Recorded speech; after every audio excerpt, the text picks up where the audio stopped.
தொடர்ந்து தேவனுடைய வார்த்தைக்கு நேராய் நாம் கடந்து செல்வோம். என்னோடு கூட திருப்பிக் கொள்ளுங்கள். நீதிமொழிகளின் புத்தகம் 4ஆம் அதிகாரம்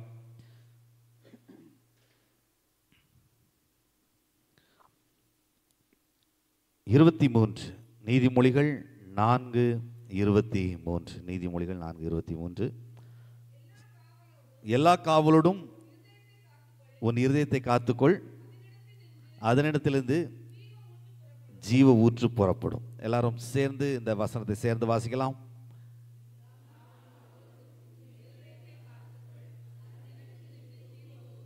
எனக்கு கொஞ்சம் சத்தமாக வாசிக்கலாம்.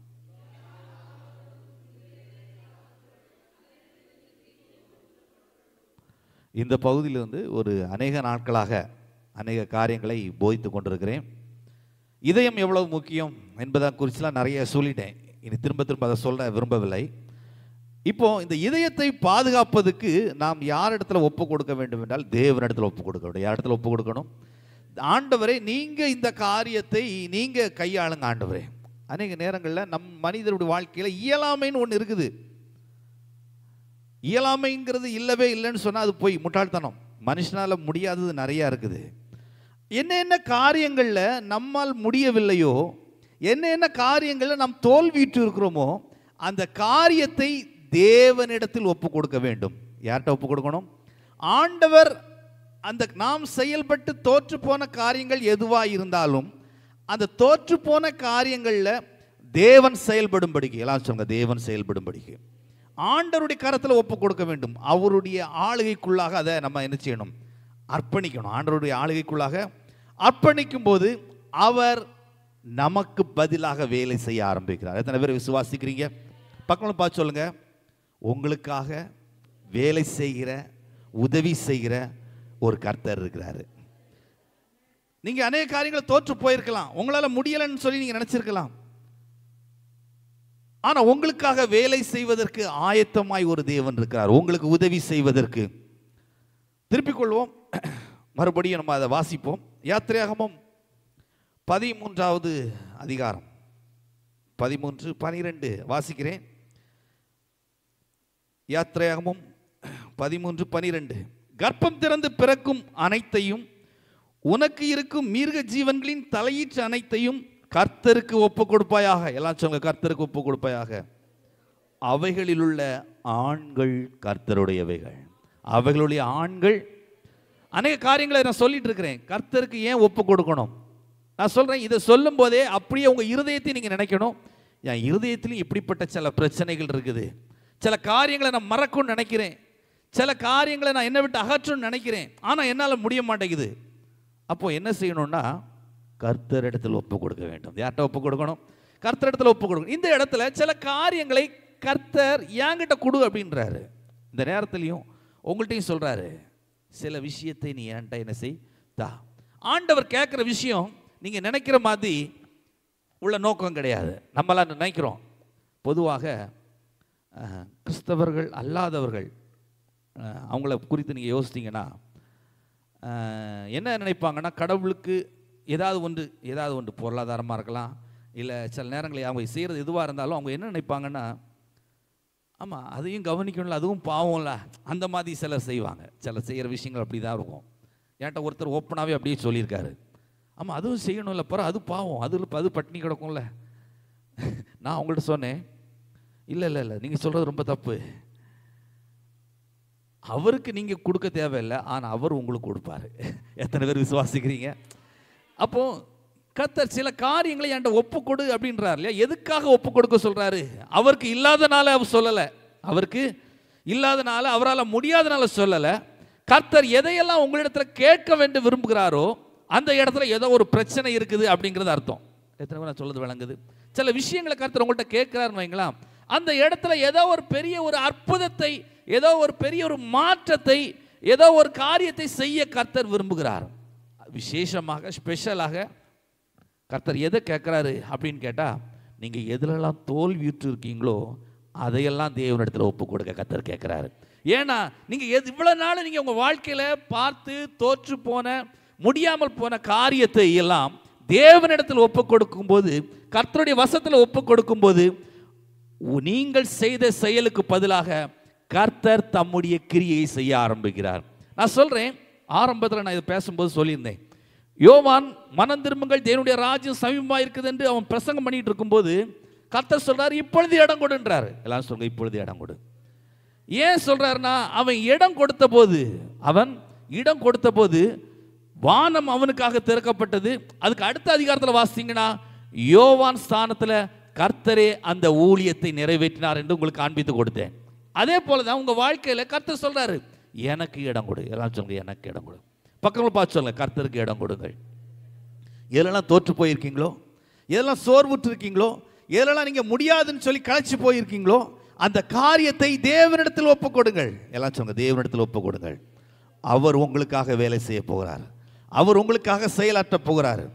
இவ்வளவு நாள் நீங்க செய்து களைத்து போய் சோர்ந்து போய் முடியாதுன்னு சொல்லி விட்ட காரியத்தை தேவனிடத்தில் நீங்க ஒப்பு கொடுக்கும் போது தேவனுடைய மகத்துவமான கிரியைகளை நீங்க பார்ப்பீங்க. எத்தனை பேர் அப்படி விசுவாசிக்கிறீங்க? ஆண்டவங்க சொல்றாரு பாத்தீங்களா, கர்ப்பம் திறந்து பிறக்கிறதெல்லாம் என்கிட்ட கொடு, அதுக்கு அடுத்து உன்னுடைய மிருக ஜீவன்கள் எல்லாத்தையும் என்கிட்ட கொடு.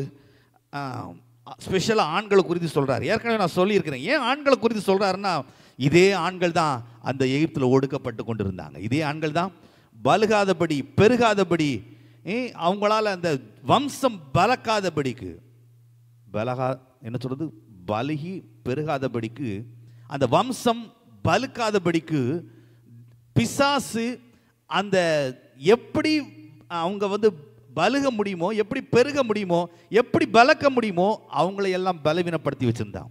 இந்த காலவேளையிலையும் உங்க வாழ்க்கையில கூட அநேக காரியங்களை நீங்கள் பலுகாதபடிக்கு, நீங்கள் பெருகாதபடிக்கு, உங்களுக்கு ஒரு பலன் உண்டாகாதபடிக்கு பிசாசு ஏதோ ஒரு காரியத்தை அவன் என்ன செய்கிறான்னா பலவீனப்படுத்தி வைத்திருக்கிறான். என்ன செய்து வச்சிருக்கிறான்? ஃபீல் பண்றீங்களா? அநேக நேரங்களில் இந்த ஒரு விஷயம் மட்டும் எனக்கு கரெக்டாக இருந்துச்சுன்னா என் வாழ்க்கை நல்லா இருக்கும், என் வாழ்க்கை, என் குடும்பம் நல்லா இருக்கும், என் பிரச்சனை நல்லா, இந்த ஒரு விஷயம் தான் எனக்கு ரொம்ப பிரச்சனையா இருக்குது. கர்த்தர் சொல்றாரு, அதை என்னிடத்துல ஒப்புக்கூட, அதை என்னிடத்துல கவனிங்க. பிசாசு உங்க வாழ்க்கையை அவன் சீரழிப்பதற்கு, சதி செய்வதற்கு, கவிழ்த்து போடுவதற்கு, உடைத்து போடுவதற்கு பலவிதமான உபய தந்திரத்தை அவன் பண்ணலாம். ஆனால் அவைகளுக்கு மேலாக உங்களுக்கு உதவி செய்கிற ஒரு கர்த்தர் இருக்கிறார். பிசாசின் கிரியையை பார்க்காதீங்க, உங்களுக்காக செயலாற்றக்கூடிய தேவனை பாருங்க. உங்க நெருக்கத்தை பார்க்காதீங்க, அந்த நெருக்கத்தின் மத்தியில உங்களை பெருக செய்கிற தேவனை பாருங்க. நான் சொல்றேன், அவன் பலுகாதபடி பெருகாதபடி அவங்கள ஒடுக்கும் போது அதே வேதம் சொல்லுது, அவன் எவ்வளவாய் ஒடுக்கினானோ அவ்வளவாய் பெருகினார்கள். அவன் கொன்னு போடணும்னு சொல்லி மறுத்து வச்சுட்டு சொல்லும் போது மருத்துவச்சி கண்களில் கர்த்தர் தயவு கிடைக்க பண்றாரு. மருத்துவச்சி கண்களில் தயவு கிடைக்க பண்றாரு. அந்த தயவுனால அவன் நினைச்ச காரியம் நடக்கல. நீங்க அந்த 13 கீழே வாசித்தீங்கன்னா, விடுதலை பெற்று வெளியே போனவங்க 6 லட்சத்திற்கு அதிகமான புருஷர்கள். எத்தனை பேர்? சத்தம். 6 லட்சத்துக்கு அதிகமான புருஷர்கள். ஏன் இந்த வார்த்தையை எழுதி வச்சிருக்கிறார்னா, பிசாசுக்கு நல்லா உரைக்கணும். ஏய், நீ இந்த வம்சத்தில் தான் ஆண்களே இருக்கக்கூடாது நீ நினைச்ச, இந்த வம்சத்தில் தான் ஆண்களே இருக்கக்கூடாது நினைச்ச பாரு, உன் செயலுக்கு மேலாய் இந்த ஒடுக்கப்பட்ட ஜனத்துக்காக நான் வேலை செய்து இத்தனை பேரை நான் என்ன செய்திருக்கேன், உயிரோட வச்சிருக்கிறேன். நீ எவ்வளவோ ஒடுக்க நினைச்ச, ஆனா அவர்கள் மத்தியிலிருந்து நான் அவங்களுக்கு உதவி செய்திருக்கிறேன். எத்தனை பேர் விசுவாசிக்கிறீங்க?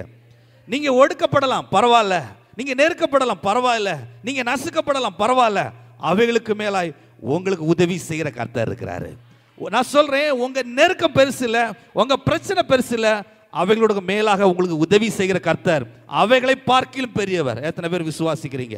எல்லாம் சேர்ந்து சொல்லுங்க, அவைகளை பார்க்கிலும் பெரியவர், என் நெருக்கத்தை பார்க்கிலும் பெரியவர், என்னுடைய கஷ்டத்தை பார்க்கிலும் பெரியவர், என்னுடைய தோல்விகளை பார்க்கிலும் பெரியவர். அவர் நம்மோடு கூட இருக்கிறார், அவர் உங்களோடு கூட இருக்கிறார். எத்தனை பேர் விசுவாசிக்கிறீங்க? அதுக்காக தான் ஆவியானவர் இந்த வார்த்தையை தெளிவாக எழுதி வச்சிருக்கிறாரு.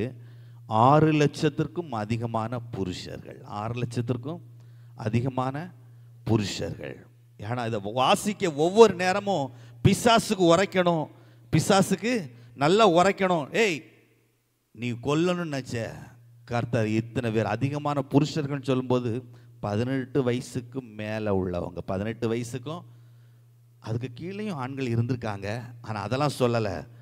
ஒரு அங்கீகரிக்கப்பட்ட சமூகத்தில் ஒரு புருஷன் சொல்லி அங்கீகரிக்கக்கூடிய வயசு உள்ள மனிதர்கள் யாருன்னா ஆண்டவர் 6 லட்சத்துக்கும் அதிகமான பேரை என்ன செய்திருக்கிறாரு, வச்சிருக்கிறாரு. அப்போ ஆண்டவர் கேட்கிறது எதுக்கு என்றால், பிசாசு மீண்டும் எல்லாம் சொல்லுங்க, மீண்டும் இந்த ஜனத்திற்கு ஒரு நெருக்கடி கொண்டு வரக்கூடாது. மீண்டும் என்ன செய்யக்கூடாது, அவன் கை வைக்கக்கூடாது. அவன் கண்ணி வச்சு இதுக்கு முந்தி இவங்களை கொன்னு அழிச்சு இவங்களை நைல் நதியிலையும் பிறக்கும் போதே நசுக்கி போடக்கூடிய இப்படிப்பட்ட காரியங்களை செய்யாதபடிக்கு நீ உன்னுடைய ஆண்களை என்னிடத்தில் ஒப்புக்கொடு. ஏனென்றால் உன்னுடைய பலன் கர்த்தர் என்ன ஒரு நீதி வச்சிருக்கிறார்.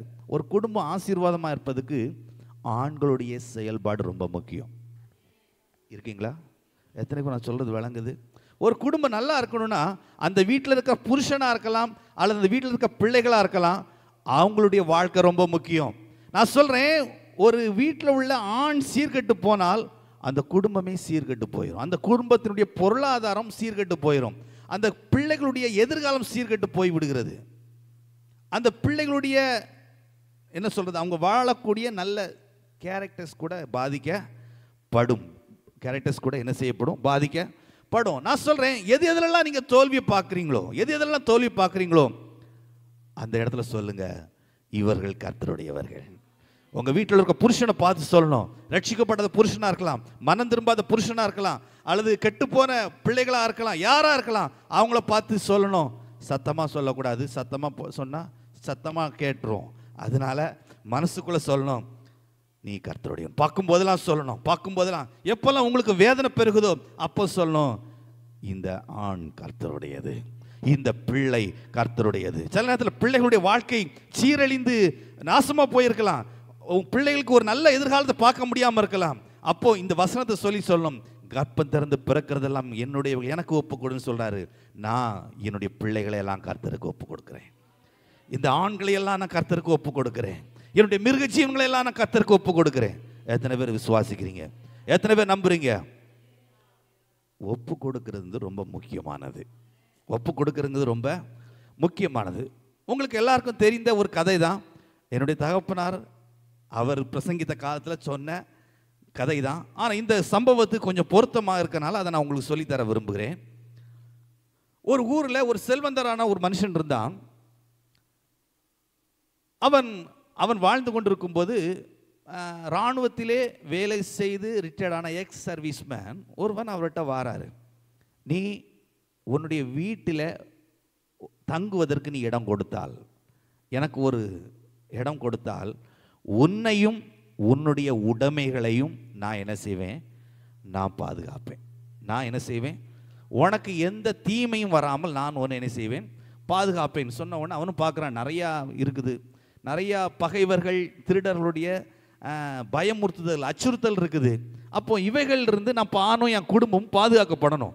சரி, ஓகே, நீ எக்ஸர்வீஸ் மேனாக இருக்கிற, உனக்கு நிறைய பயிற்சிகள் இருக்கும், அப்போ நீ என்ன செய், தங்கலான்னு சொல்லி அவனுக்கு ஒரு ரூமை கொடுக்குறான். அந்த ரூமில் அந்த மனிதன் தங்கி கொண்டிருக்கான். எதுக்காக சொல்கிறேன்னா, ஒப்பு கொடுத்தல் என்பது என்னங்கிறத ஃபஸ்ட்டு விளங்கிக்கிடணும். முதல்ல நல்லா புரிஞ்சுக்கணும். ஒப்புக்கொடுன்னு சொல்கிறாங்கல்ல, பொதுவாக எந்த பாஸ்டர்ட்ட சொன்னாலும் சரி ஆண்டவர்கிட்ட ஒப்பு கொடுப்போம், சரி ஆண்டவர்கிட்ட ஒப்பு கொடுப்போம், இவங்கள தான் ஆண்டவர்கிட்ட ஒப்பு கொடுப்போம்னு வந்துடுவாங்க. ஒப்பு கொடுக்குறது வார்த்தையில் முடிகிறது இல்லை, செயலிலே வெளிப்படுவது. எல்லாரும் சொல்லுங்க, செயலிலே வெளிப்படுவது. ஒப்பு கொடுத்தல் அப்படின்றது ஏதோ ஆண்டவரே ஒப்பு கொடுத்துட்டேன் அப்படின்னு சொல்லிட்டு உட்கார்றது இல்ல, செயலிலே வெளிப்படணும். எதில் வெளிப்படணும்? சத்தமா சொல்லுங்க. பக்கத்துல பார்த்து கையை பிடிச்சு சொல்லுங்க, ஒப்பு கொடுக்கிறது உங்க வாழ்க்கையினுடைய செயலில வெளிப்படணும். செயலில் வெளிப்படும். கவனிங்க, அவரும் அதே மாதிரி அந்த ரூமில் தங்கிட்டு இருக்காரு, இவரும் வாழ்ந்துட்டு இருக்காரு, எல்லாம் ஓகே. ஒரு நாள் இரவு திருடர்கள் வந்தாங்க. பயங்கரமான ஆயுதங்களை வச்சு அவங்கள மிரட்டுறாங்க. அவங்கள என்ன செய்கிறாங்க, நீ மரியாதையா உன்னுடைய வீட்டினுடைய சாவி எல்லாவற்றையும் என் இடத்தில் கொடுத்து விடு. சாவி நீ கொடுத்தால் உன்னை தப்ப விடுவேன், உன்னுடைய உடைமைகள் எல்லாவற்றையும் நான் என்ன செய்வேன், கொள்ளை எடுத்து கொண்டு போவேன். நீ சாவி தராத பட்சத்தில் உன்னையும் கொன்று உன்னுடைய உடைமைகளையும் நான் என்ன செய்வேன், கொள்ளை அடிப்பேன். ஆகையால் நீ உன் சாவியை என்கிட்ட என்ன செய், ஒப்புக்கொடுன்னு சொல்றான்.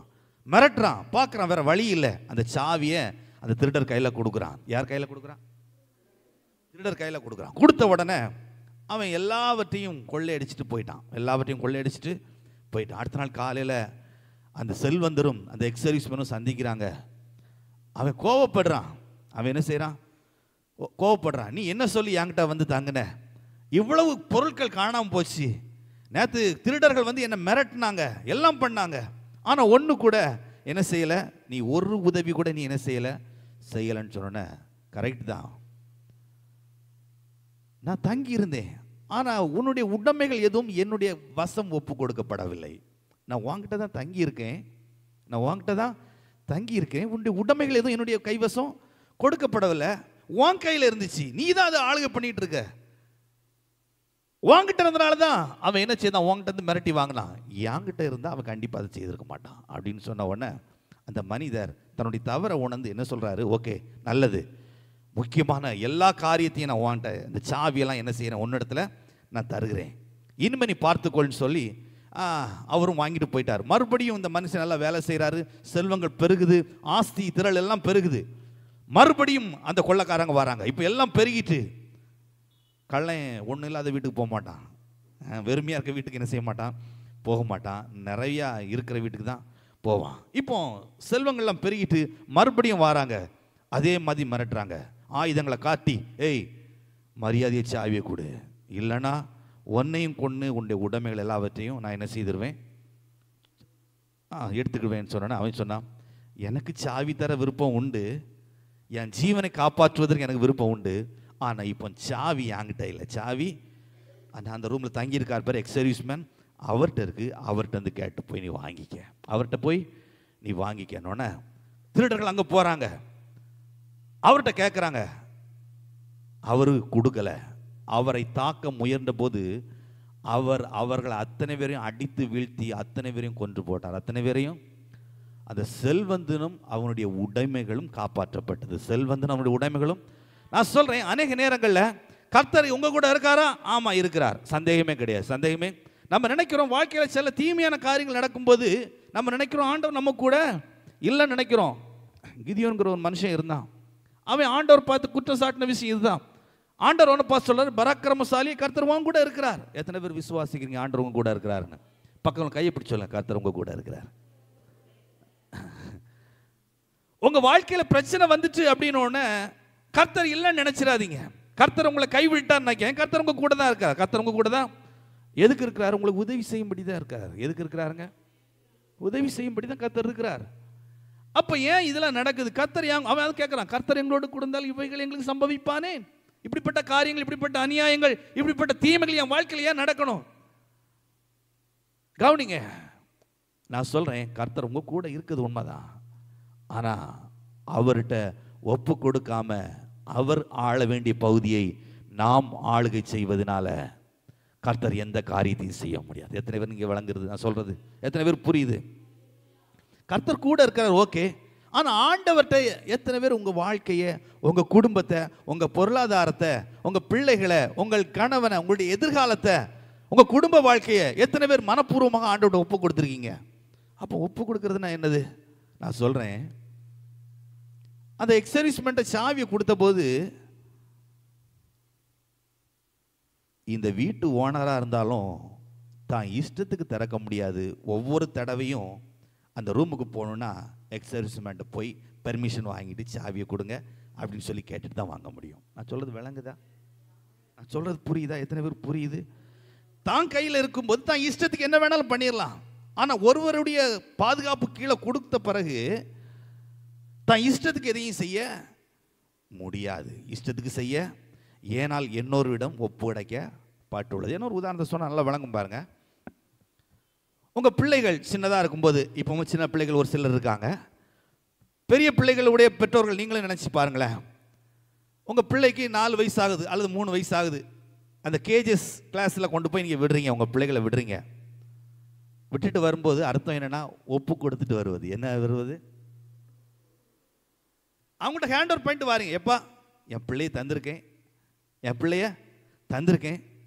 அந்த பிள்ளை வீட்டில் இருக்கும்போது எப்படிலாம் சாப்பிடுமோ அதே மாதிரி சாப்பிட வைக்க வேண்டியது அந்த ஸ்கூலுடைய பொறுப்பு, அந்த நிர்வாகத்தினுடைய பொறுப்பு.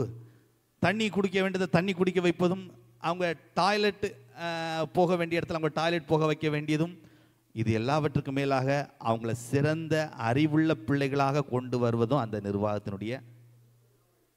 நான் கேட்குறேன், கொடுத்துட்டு வீட்டுக்கு வந்து ஃபோன் பண்ணி, ஹலோ டீச்சர், ஒழுங்காக பாடம் எடுக்கிறீங்களா? ஏ ஃபார் ஆப்பிள் சொல்லி கொடுத்தீங்களா? இதெல்லாம் ஒழுங்காக சொல்லி கொடுங்க. என்ன பிள்ளை சாப்பிட்டுச்சா கேட்டுகிட்டே இருக்கீங்களா? எத்தனை பேர் அப்படி கேட்டீங்க? ஒப்பு கொடுத்தீங்க. அடுத்து சொல்லுவாங்க, ஸ்கூல் இத்தனை மணிக்கு முடியும்னு சொல்லுவாங்க. அத்தனை மணிக்கு போய் பிள்ளைகளை கூப்பிடுறதுக்கு தான் நீங்கள் போவீங்களே தவிர, மற்ற நேரத்தில் உங்களுக்கு ஒரு நம்பிக்கை இருக்குது, என் பிள்ளையை நான் வந்து ஸ்கூலில் சேர்த்துருக்கிறேன், நிச்சயமாக என் பிள்ளை நல்லா வரும், நிச்சயமாக என் பிள்ளை. இதுக்கு பேர் தான் ஒப்பு கொடுத்தல். இதுக்கு பேர் தான் நான் சொல்கிறேன், தேவனிடத்தில் ஒப்பு கொடுத்து விட்டேன். என்னுடைய பொருளாதாரத்தை, என்னுடைய கணவனை, என்னுடைய பிள்ளைகளை, என்னை கர்ப்பம் திறந்து பிறக்கிற எல்லாவற்றையும், என்னுடைய மிருக ஜீவன்கள் எல்லாவற்றையும் தேவனிடத்தில் ஒப்பு கொடுத்தேன்னு சொல்கிறது. ஆண்டவரை ஒப்பு கொடுத்தேன்னு சொல்லிட்டு, ஆண்டவரே அவரை நினைத்தருளும், ஆண்டவரே அவருக்கு எப்படியாவது, ஆண்டவரே ஆண்டவரே அவர் வாழ்க்கையில் இதை செய்து அதை மாற்றி, ஆண்டவரே இதை திருப்பி அதை உருட்டி, நோ, மனப்பூர்வமாக ஆண்டவரை ஒப்பு கொடுத்துட்டேன். நான் நம்புறேன், இன்றிலிருந்து இந்த பிள்ளை உங்க கைவசம் இருக்குது. யோசித்து பாருங்க, ஒரு ஸ்கூல்ல ஒரு டீச்சர்கிட்ட கொடுக்குற ஒரு நம்பிக்கை கூட உங்களுக்கு ஆண்டவர் மேல வரலன்னா நீங்களா விசுவாசியாங்க?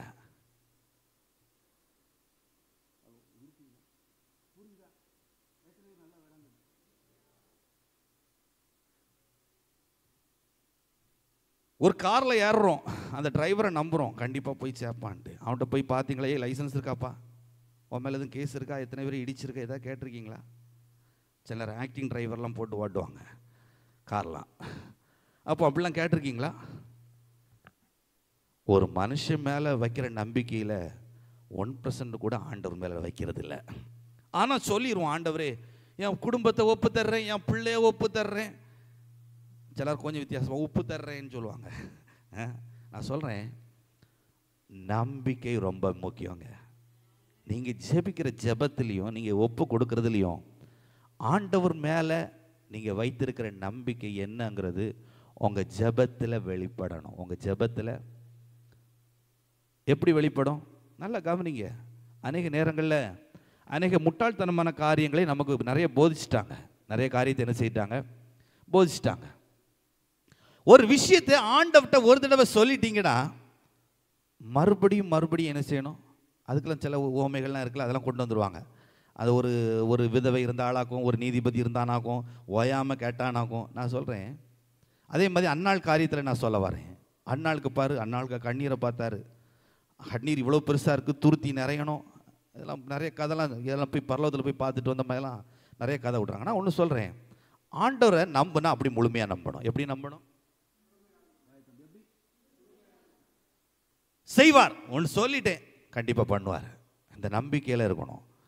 அதை விட்டுட்டு இந்த பிள்ளைகள் எக்ஸாமுக்கு போகும்போது, ஏய் அந்த ஹால் டிக்கெட் எடுத்தியா, அப்படி கேட்டு தலை மாதிரி, ஹால் டிக்கெட் எடுத்தியா, ஹால் டிக்கெட் எடுத்தியா, எல்லாம் செக் பண்ணிக்க, பென்லாம் இருக்கா, 2 பென் வச்சிருக்கியா, இந்த மாதிரி ஆண்டவர்கிட்ட என்ன செய்ய வேண்டியது இல்லை, சொல்ல வேண்டியது இல்லை. அன்னாளுடைய கண்ணீரை பற்றி அதிகமாய் பிரசங்கித்த அநேகர்கள் அன்னாளுடைய விசுவாசத்தை உங்களுக்கு போதிக்க மறந்து விட்டார்கள். நான் சொல்கிறேன், ஜெபத்தில் அழுறது தவறுன்னு நான் சொல்ல மாட்டேன். பிரச்சனைகள் அதிகமாகும்போது, வேதனைகள் பெருகும்போது கண்ணீர் வரும். நிச்சயமாக கண்ணீர் வரலன்னா அவங்க மனுஷனும் கிடையாது, மனுஷியும்.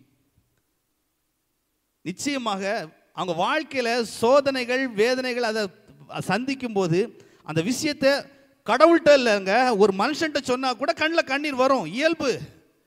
அதுக்கு நான் தவறு சொல்லலை. ஆனால் ஒரு முட்டாள்தனமான ஒரு அறிவு இருக்கு பாருங்க. என்னது? நீ அழுதாதான் கிடைக்கும்.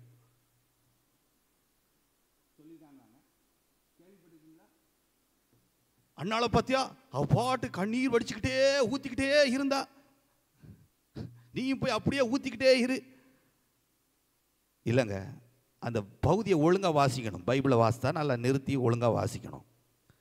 வேதம் சொல்லுது, அவ ஒரு நாள் கண்ணீர் வடிச்சா. எத்தனை நாளுங்க கண்ணீர் வடிச்சா? டெய்லி போய் அங்கே வடிச்சிட்டு இருந்தா. நீங்க என்ன பண்ணிட்டு இருக்கீங்க? ஒரு நாள் ஜெபித்தா.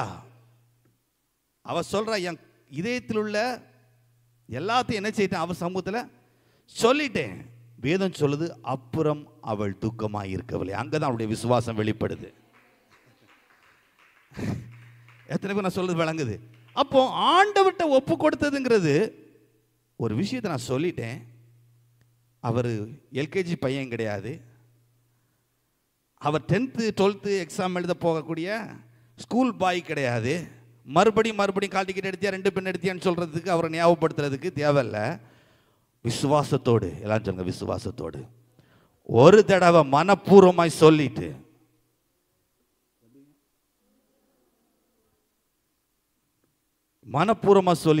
அவர் மேல நம்பிக்கையா நீங்க இருப்பீங்கன்னா உங்க ஜெபம் கேட்கப்படும்.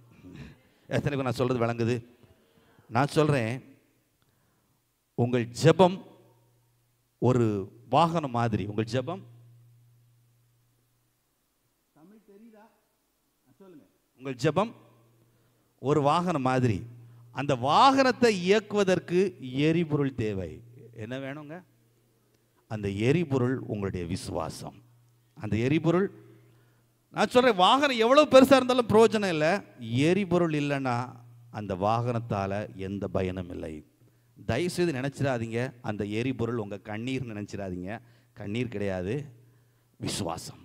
நான் சொல்றேன், கண்ணீருக்கு கொடுக்கிற முக்கியத்துவத்தை கொஞ்சம் அப்படி மாற்றி தேவன் மீது வைக்கிற விசுவாசத்தை கொண்டு வாங்க. ஆண்டவர் மீது வைக்கிற விசுவாசத்தை கொண்டு வாங்க. இப்படியே காலங்காலமாக போதிச்சதுனால ஜெபம் கூட, ஆண்டவரே நீ எங்கள் வாழ்க்கையில் எப்படியாவது ஆண்டவர், ஜெபம் கூட ஏன் ஆண்டவரே எப்படியாவது நீங்கள் செய்யுங்கன்னு சொன்னால் அவர் கேட்க மாட்டாரா? ஏன்னா அழுக வேணுமா? அழுக இருந்தால் தான் கேட்பாரா அவர்? அழுகிற பிள்ளை தான் பால் குடிக்குமா? அதனால ஒவ்வொரு நேரமும் ஜெபம் பண்ணும்போது நோ, அவர் உங்களை அழ வச்சு அழகு பார்க்குறவர் இல்லை, உங்களை சிரிக்க வச்சு அழகு பார்க்குறவர். எத்தனை விசுவாசிக்கிறீங்க? நீங்கள் அழுறது அவருக்கு பிடிக்காதுங்க. நீங்கள் அழுறது அவருக்கு பிடிக்காது. விசுவாசத்தோடு, எல்லாம் சொல்லுங்க, விசுவாசத்தோடு. ஒரு வார்த்தையை அண்ணாள்கிட்ட இருந்து அழ கற்றுக்கிட்ட நீங்கள் அண்ணாள்கிட்ட இருந்த விசுவாசத்தை பார்க்க மறந்துட்டீங்க. நான் சொல்கிறேன், விசுவாசத்தோடு ஒரு வார்த்தையை நீங்கள் சொல்லுங்கள். ஒரு வார்த்தையை ஆண்டவர்கிட்ட, ஆண்டவரே மனப்பூர்வமாக நான் ஒப்பு கொடுத்துட்டேன். உங்கள் விசுவாசம் உண்மையா இல்லையாங்கிறது அதுக்கு அடுத்து வரக்கூடிய ஜெபத்தில் விளங்கும். எப்படி விளங்கும்? மறுபடியும் அவர்கிட்ட போய் அதை சொல்ல தேவை. அதுக்கடுத்து உங்களுக்குள்ளால ஒரு நம்பிக்கையோடு இருக்கணும். பார்க்கும்போதெல்லாம் ஆண்டவர்கிட்ட நான் ஒப்பு கொடுத்துட்டேன், நிச்சயமாக நல்லா தான் இருக்கும், என் பிள்ளைகள் நல்லா தான் இருப்பாங்க, என்னுடைய உடைமைகள் நல்லா தான் இருக்கும், என் கணவர் நல்லா தான் இருப்பாங்க, என் பொருளாதாரம் நல்லா தான் இருக்கும், என் சரீரம் ஆரோக்கியமாக தான் இருக்கும். டெய்லி அவர்கிட்ட போய் எல்கேஜி பாய்கிட்ட ஞாபகப்படுத்துகிற மாதிரி அப்படிலாம் ஞாபகப்படுத்த வேண்டிய தேவனுடைய வசத்தில் நான் என்ன செய்தேன்? ஒப்பு.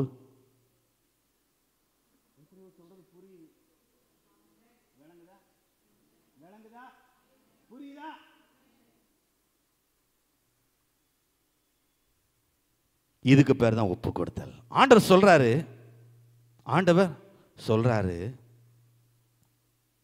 ஆண்கள் எல்லாம் கர்த்தருடையவைகள். ஆண்கள் எல்லாம் மனப்பூர்வமாக, உங்க மனசுல வேதனை இருக்குதா, பாரம் இருக்குதா, தேவ சமூகத்தில் மனம் திறந்து சொல்லுங்க, தப்பே கிடையாது. அழுது சொல்லணுமா, சொல்லுங்க, தப்பு கிடையாது. ஆனா உங்களுடைய விசுவாசம் உங்க கண்ணீர் மேல போகாம தேவன் மீது வரணும். யார் மீது வரணும்? நான் இவ்வளவு தூரம் அழுதுருக்கேன், இத்தனை பேர் சேர்ந்து ஜெபம் பண்றோம், எங்க தர்ணாவா பண்ண போறீங்க கடவுள்கிட்ட? அதெல்லாம் முட்டாள்தனம். நான் சொல்றேன், உங்கள் விசுவாசத்துக்கு மேலான ஒரு வல்லமை வேற எதுவும் கிடையாது. ஆண்டவர் சொல்றாரு, உங்கள் விசுவாசமே உலகத்தை ஜெயிக்கிற விசுவாசம் இருக்கா ஆண்டவர்கிட்ட? ஆண்டவர் மேல விசுவாசம் இருக்கா? நம்பிக்கை இருக்கா? செய்வாருங்கிற நம்பிக்கை இருக்கா? விசுவாசிக்கிறவன் பதறான். விசுவாசிக்கிறவன், விசுவாசம் உள்ள ஜெபம் பிணியாளியை, அங்கேயும் நம்ம ஒன்று கொண்டு வந்துட்டோம். என்ன அங்கேயும் என்ன கொண்டு வந்துட்டோம்? என்ன இருக்கா? விசுவாசத்தை விட்டாச்சு, என்ன இருக்கா? இங்க கண்ணீர், அங்க என்ன? பாருங்களேன், பிசாசு எப்படிலாம் நம்மளை டைவர்ட் பண்றான் பாருங்களேன். அதுல முக்கியமா எங்க 2 இடத்துல முக்கியமான விஷயம் உங்களுடைய விசுவாசம். உங்களுடைய விசுவாசம். தொடர்ந்து பாருங்க, கர்த்தர் இந்த பிரமாணத்தை அவங்களுக்கு கொடுக்குறாரு. அது முதற்கொண்டு அந்த ஜனங்கள் ஒழுங்கா செய்துட்டு இருக்கிறாங்க. ஒப்பு கொடுக்கிற வேலையை ஒழுங்கா தலைமுறை அவர் சொல்றாரு, இது முதல் நீ என்ன செய்யணும்? உனக்கு கர்ப்பம் திறந்து பிறக்கிறது எல்லாவற்றையும், உன்னுடைய ஆண் குழந்தைகள் எல்லாவற்றையும், ஆண்கள் எல்லாவரையும், உன்னுடைய மிருக ஜீவன்கள் எல்லாவற்றையும் என்ன செய்கிறாங்க? ஆண்டவர்கிட்ட ஒப்பு கொடுக்குறாங்க. இப்போ கவனிங்க, அந்த எக்ஸ் சர்வீஸ்மேன் கதையை கொஞ்சம் நீங்கள் ஞாபகம் வைத்துக் கொள்ளுங்கள். எக்ஸ் சர்வீஸ்மேன் கதையை அப்படியே ஞாபகம் வச்சுக்கிடுங்க. இப்போ இந்த ஜனத்துக்கு விரோதமாக அநேக காரியங்கள் நடந்திருக்குது. ஆனாலும் ஒரு விஷயத்தை நான் உங்களுக்கு கொண்டு வர விரும்புகிறேன். திருப்பிக் கொள்வோம். அப்படியே எஸ்தரின் புஸ்தகம், எஸ்தரின் புஸ்தகம் 3வது அதிகாரம். அங்கே நம்ம வாசிக்கும்போது அங்கே ஒரு அற்புதமான ஒரு கதையை வாசிக்கிறோம். வாசிக்கிறேன். எஸ்தர் புத்தகம் 3வது அதிகாரம், பேஜ் நம்பர் 626. எஸ்தர் 3ஆம் அதிகாரம் வாசிக்கிறேன். இந்த நடவடிக்கைகளுக்கு பின்பு ராஜாவாகிய ஆகேஸ்வேரு அமித்தாவின் குமாரனாகி ஆமான் என்னும் ஆகாயனை மேன்மைப்படுத்தி தன்னிடத்தில் இருக்கிற சகல பிரபுக்களுக்கும் மேலாக அவனுடைய ஆசனத்தை உயர்த்தி வைத்தான். ஆகையால் ராஜாவின் அரண்மனை வாசலில் இருக்கிற ராஜாவின் ஊழியக்காரர் எல்லாரும் ஆமானை வணங்கி நமஸ்கரித்து வந்தார்கள். அவனுக்கு இப்படி செய்ய வேண்டும் என்று ராஜா கட்டளையிட்டிருந்தான். ஆனாலும் மொர்தெக்காய் அவனை வணங்கவும் இல்லை, நமஸ்கரிக்கவும் இல்லை. அப்பொழுது ராஜாவின் அரண்மனை வாசலில் இருக்கிற ராஜாவின் ஊழியக்காரன் மொர்தெக்காயை பார்த்து, நீ ராஜாவின் கட்டளை மீறுகிறது என்ன என்று கேட்டார்கள்.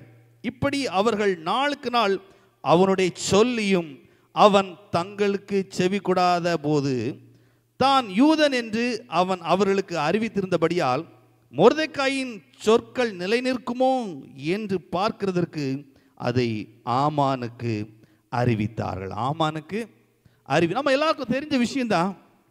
இஸ்ரவேல் ஜனங்கள் தேவனுக்கு விரோதமாக பாவம் செய்து சிறைப்பிடிக்கப்பட்டு போன போது அங்கே நடக்கிற அந்நிய தேசத்தில் நடக்கிற ஒரு விஷயம், ஒரு மனுஷனுக்கு ஒரு உயர்ந்த அந்தஸ்து கிடைக்குது. அவன் மீது வைத்த நம்பிக்கையினால ராஜா அவனை வணங்கணும் அப்படின்னு சொல்லி எல்லாருக்கும் கட்டளையை கொடுத்துருக்கிறான். ஆனால் யூதர்களுக்கு, எல்லாம் சொன்ன யூதர்களுக்கு, தேவனிடத்தில் ஒப்பு கொடுக்கப்பட்டவர்களுக்கு அவங்களுக்குன்னு ஒரு விதி இருக்குது, ஒரு பிரமாணம் இருக்குது, ஒரு கட்டளை இருக்குது. என்னை அன்றி வேற எதையும் நீ என்ன செய்யக்கூடாது, வணங்கக்கூடாது. எனக்கு ஒப்புமையாக எதையும் நீ என்ன செய்யக்கூடாது, வைக்கவே கூடாது. உங்களுக்கு விதி இருக்குதா? பக்கத்தில் கேளுங்க, உங்களுக்கு இதே மாதிரி விதி இருக்குதா? கர்த்தருடைய ஸ்தானத்தில் எதையும் நீ என்ன செய்யக்கூடாது, வைக்கக்கூடாது. வச்சிருக்கீங்களாங்க? ஒப்பு கொடுக்கப்பட்டவர்கள் வைக்க மாட்டாங்க.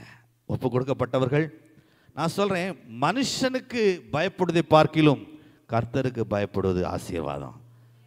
மனுஷனை நம்புவதை பார்க்கிலும் கர்த்தர் பேரில் பற்றுவதாக இருப்பது நலம். மனுஷனுக்கு பயப்படக்கூடிய பயம் கண்ணியை வருவிக்கும். இன்னைக்கு அந்த மொர்தெக்காய் ஸ்தானத்தில் நம்ம வச்சு பார்ப்போமே. ராஜா ஆர்டர் போட்டுட்டாரு, ஆனால் இவன் மொர்தெக்காய் என்ன செய்யலை, வணங்கவில்லை. நம்மளை எத்தனை பேர் இந்த மாதிரி இருக்க முடியும்? நான் தலை வணங்கினால் என் ஆண்டவருக்கு முன்னால் வணங்குவேன். நான் சொல்றேன், ஆண்டவருக்கு முன்பாக தலை குனிய தெரிந்தால் உலகத்தில் எந்த மனுஷனுக்கு முன்பதாக நீங்கள் தலை குனிந்து போக வேண்டியது வரவே வராது. நான் சொல்றேன், ஆண்டவருக்கு முன்பதாக நான் தலை குனிய மாட்டேன்னு இருக்கிற மனிதர்கள் எல்லா மனிதர்களுக்கு முன்பதாக தலை குனிந்து போவது உண்மை. தேவனோடு நேரம் செலவழிக்க தெரிந்தவர்கள், தேவனுடைய சமூகத்தில் காத்திருக்க தெரிந்த மனிதர்களுக்கு வாழ்க்கையில் வேற எதிரையும் காத்திருக்க வேண்டிய சூழ்நிலை வராது. தேவனுடைய சமூகத்தில் நேரம் ஒதுக்க முடியாத மனிதர்கள் வாழ்க்கையில் எல்லா இடத்திலும் வெயிட்டிங் லிஸ்ட்டில் இருந்து தான் வந்தே ஆகணும், காத்திருந்து தான் வந்தே ஆகணும். கர்த்தருக்காக தன்னுடைய பலத்தை செலவழிக்க தெரிந்தவர்கள் தங்களுடைய வாழ்க்கையில் பலவீனப்படுவது இல்லவே இல்லை. நான் சொல்றேன், தேவனிடத்தில் கை நீட்ட தெரிந்தவர்கள் உலக மனிதர்களிடத்தில் கை நீட்ட வேண்டிய அவசியம் வரவே. நான் சொல்றேன், தலை குனிவது எல்லா மனிதருக்கும் உண்டு. தலை குனிவது எல்லா மனிதருக்கும், அது என் ஆண்டவராக இருக்கணும். நீங்க தான் முடிவு பண்ணணும். யார்கிட்ட நம்ம தலை குனியணும்? எல்லா மனுஷங்கிட்டையும் நான் தலை குனியணுமா? இல்லை, என் ஆண்டவர்கிட்ட நான் தலை குனியணுமா? தலை குனிவதுங்கிறது முடிவு ஆயிடுச்சு. யார்கிட்ட குனிகிறது?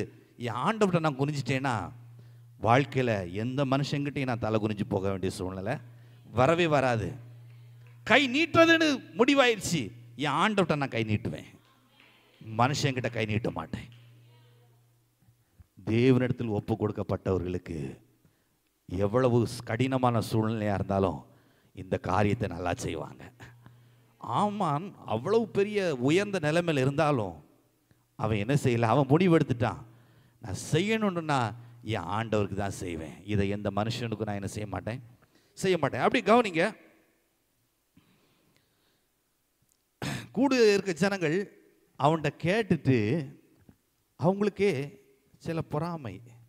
நீங்கள் இந்த வார்த்தைகளை தேவனை அறியாத மனிதரிடத்தில் நீங்கள் சொன்னீங்கன்னா அந்த மனிதர்கள் உங்களை சோதிப்பார்கள். அவங்களால சில பிரச்சனைகள் வரும், இல்லைன்னு சொல்ல முடியாது. நிச்சயமாக அவங்களுக்கு ஒரு எரிச்சல் வரும். யாருக்கு வருதோ இல்லையோ, நீங்கள் யார்கிட்ட நான் தலை குனிஞ்சேன், என் ஆண்டோட தான் தலை குனிவேன், தலை குனிஞ்சா நான் ஆண்டவர்கிட்ட தான் தலை குனிவேன், எந்த மனுஷங்கிட்டையும் தலை குனிய மாட்டேன்னு நீங்கள் ஆண்டவரை உயர்த்தி பேசுனீங்கன்னா அது ஒரு விசுவாசியாக இருந்தாலும் வைத்தெரிச்சல் வரும், விசுவாசியாக இருந்தாலும் வைத்தெரிச்சல் வரும். நான் பார்த்துருக்கேன். நான் இந்த காரியங்கள் செய்யும்போது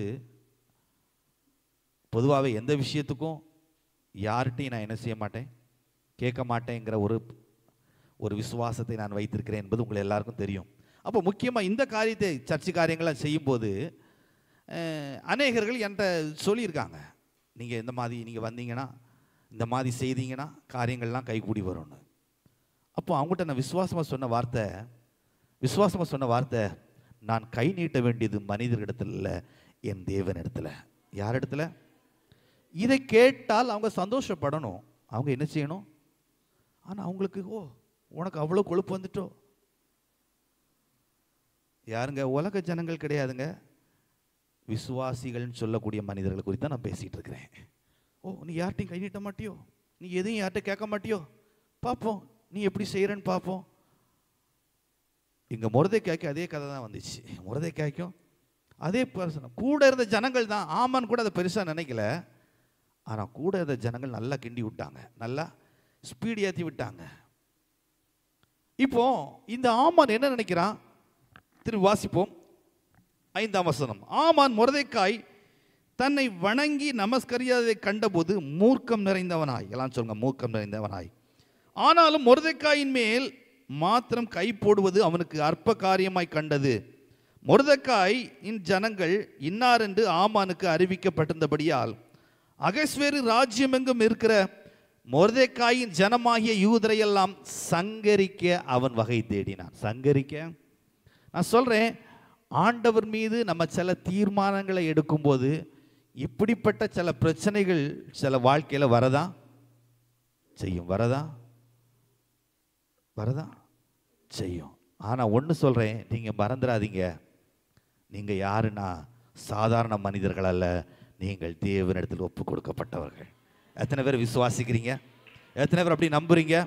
நீங்கள் சாதாரண மனிதர்கள் அல்ல, நீங்கள் தேவனுக்காய் வைராக்கியமாக இருக்கிறவர்கள், தேவனுக்கென்று ஒப்பு கொடுக்கப்பட்டவர்கள். தேவனுக்கென்று, பக்கத்தில் கையை பிடிச்சு சொல்லுங்க, நீங்கள் சாதாரணமான மனிதர்கள் அல்ல, தேவனுக்கென்று ஒப்பு கொடுக்கப்பட்டவர்கள். அவருடைய அறிவில்லாமல் உங்களை எதுவுமே செய்ய முடியாது. எத்தனை மனிதர்கள் கக்கறிக்கிட்டும் பரவாயில்ல, ஆனால் ஒன்று சொல்கிறேன், யார் வசம் ஒப்பு கொடுக்கப்பட்டிருக்கிறீர்களோ அவர் உங்களை பெஸ்ட்டாக பார்க்க போகிறாரு. நீங்கள் உங்களை பார்க்குறத விட, நீங்கள் உங்களை பற்றி சிந்திக்கிறத விட உங்களை பெஸ்ட்டாக நடத்துகிற ஒரு நல்ல தேவன் இருக்கிறார். எத்தனை பேர் விசுவாசிக்கிறீங்க? அவன் இப்போ என்ன பண்ணுறான்? இந்த யூத குலத்தையே, எல்லாம் சொல்லுங்க, யூத குலத்தையே அழிக்க வேண்டும் என்று அவன் தீர்மானம் பண்ணுறான். ரொம்ப ஃபுல்லாக வாசிக்க நான் விரும்பலை. அவன் போய் ராஜாவிட்ட பேசுகிறான், ராஜாவே, ஒரு விதமான ஒரு ஜாதி நீர் ஆளக்கூடிய இடத்துல இருக்கிறாங்க, இவங்களுடைய வழக்கங்கள் மற்ற ஜனங்களை பார்க்கலும் இவங்களுடைய நடவடிக்கைகள் வித்தியாசமாக இருக்குது. கண்டிப்பாக தேவனிடத்தில் ஒப்பு கொடுக்கப்பட்ட ஜனங்களுடைய பழக்க வழக்கங்கள் மற்ற ஜனங்கள் மாதிரி இருக்காது, அது வித்தியாசமாக தான் இருக்கும். அப்படி வித்தியாசமாக இருக்குதா? பக்கத்தில் கேளுங்க, வித்தியாசமாக இருக்குதா? உங்கள் குடும்பத்தினுடைய வாழ்க்கை நடைமுறைக்கும் பக்கத்தில் தேவனை அறியாத ஜனங்களுடைய வாழ்க்கைக்கும் வித்தியாசம் இருக்குதா? வித்தியாசம் இருக்கணும், கண்டிப்பாக இருக்கணும். இல்லைன்னா உங்களுக்கும் அவங்களுக்கும் வித்தியாசமே கிடையாது. அப்படின்னா தட் நான் எக்ஸ்பிளைன் பண்ண விரும்பலை. கண்டிப்பாக வித்தியாசம். ஆமாம், அதை தான் ராஜாட்ட ஹைலைட் பண்ணுறான். ஒரு விதமான ஜனங்கள் இருக்காங்க, அவங்களுடைய பழக்க வழக்கங்கள் மற்ற ஜனங்கள் மாதியில் வித்தியாசமானவங்க, இவங்க ராஜாவுக்கு ரொம்ப ஆபத்தானவங்க, இவங்களெல்லாம் அழிக்கணும் அப்படின்ன உடனே பெர்மிஷன் கிராண்டட். அதுக்கு என்ன சொல்றான், இவங்களை எல்லாரையும் ராஜா அழிக்கும் போது ராஜாவுடைய கஜனாவில் 10,000 தாலந்து வெள்ளியை நான் நிறுத்து காரியக்காரனுக்கு கொடுப்பேன். ரேட் பேசுறான். என்ன பேசுறான் சொல்லுங்க? ஒவ்வொரு யூதர்களுடைய உயிருக்கு அவன் என்ன செய்யறான், பேசுறான். அவ்வளவு ஜனத்தை அழிச்சிருங்க. 10,000 மீன்ஸ் 10,000. 10,000 தாலந்து வெள்ளியை நான் என்ன செய்வேன், நிறுத்து ராஜாவுடைய கஜனா. உடனே ராஜா என்ன சொல்றாரு, பரவாயில்ல நீ எதுவும் தர வேண்டாம், உன் கையில் நான் பெர்மிஷன் தரேன், நீ என்ன செய்யணுமோ செய்துக்குன்னு சொல்லி முத்திர முகத்தை காத்தி கொடுக்குறான். கட்டளை எல்லா இடத்துலையும் பிறக்குது. கட்டளை எல்லா இடத்துலையும் பிறக்குது. அது ஒரு குறிப்பிட்ட மாதம், ஆதார் மாதம் 13ஆம் வசனம்.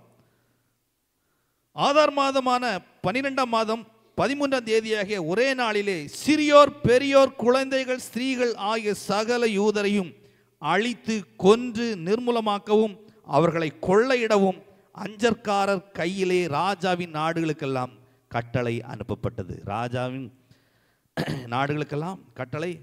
நான் சொல்றேன், கட்டளை யார் போட்டாங்கிறது முக்கியம் இல்லைங்க, யாருக்கு விரோதமாக போடப்பட்டிருக்கிறது தான் ரொம்ப முக்கியம். மறுபடியும் சொல்றேன், கட்டளை யார் போட்டிருக்காங்கிறது போட்ட ஆள் பெருசு இல்லை, யாருக்கு விரோதமாக போட்டாங்கிறது தான் முக்கியமே. வாழ்க்கையில் வெற்றிங்கிறது எங்க இருக்குதுன்னா நான் சொல்றேன், ஆண்டவர் சொல்றாரு, உன்னை தொடுகிற உன் கண்ணின் மணியை.